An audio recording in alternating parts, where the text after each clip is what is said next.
ছিল যাত্রী প্রতীক্ষালয় আর হঠাৎ করে সেটা হয়ে গেল শাসক দলের কার্যালয়। ঘটা করে উদ্বোধনও হলো একটা নয় দুটো, একদম যেটা বলা যায় কার্যালয়ের এরকমই পরিণতি হলো। আর এই নিয়ে বিডিওর কাছে নালিশ জানিয়েছে বিজেপি। আর লাভপুরে এই ঘটনাকে কেন্দ্র করে শোরগোল। কি করে যাত্রী প্রতীক্ষালয় পরিণত হলো শাসক দলের কার্যালয়, এই প্রশ্ন উঠছে।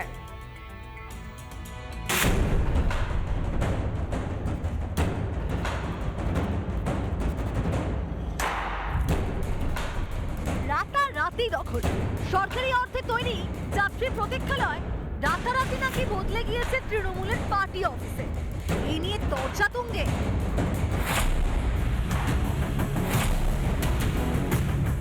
বছরখানেক আগে লাভপুরের বিপ্রতিকুড়ি অঞ্চলের তাঁতবান্দি বাস স্ট্যান্ড ও বিপ্রতিকুড়ি বাস স্ট্যান্ডে সরকারি টাকায় তৈরি করা হয়েছিল দুটি যাত্রী প্রতীক্ষালয়। অভিযোগ যে সেই দুটি প্রতীক্ষালয়কে পার্টি অফিস বানিয়ে ফেলেছে তৃণমূল।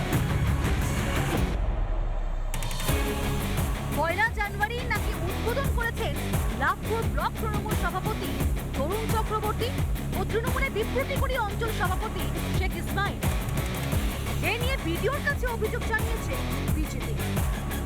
দুটো প্রতীক্ষালয় তৃণমূলের পার্টি অফিসে পরিণত হলো এবং এই দুটো যাত্রী প্রতীক্ষালয়ই তৃণমূলের পার্টি অফিস যে উদ্বোধন করেছে সেখানে উপস্থিত ছিল তৃণমূলের ব্লক সভাপতি তরুণ চক্রবর্তী, অঞ্চল সভাপতি শেখ ইসমাইল, ব্যাকেটে মিঠু আর পঞ্চায়েত সমিতির সহসভাপতি শোভন চৌধুরী। পায়েরতলা মাটি নেই একটা সংগঠনবিহীন প্রচার সর্বস্ব দল।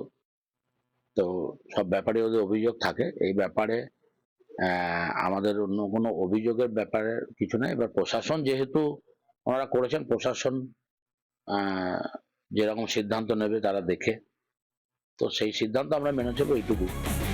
কিছুদিন আগে সরকারি প্রতীক্ষালয়ে দোকান ভাড়া দেওয়ার অভিযোগ উঠেছিল শাসকের বিরুদ্ধে। আর এবার দখল করে পার্টি অফিস বানানোর অভিযোগ জানিয়ে লাভপুর সরগোল।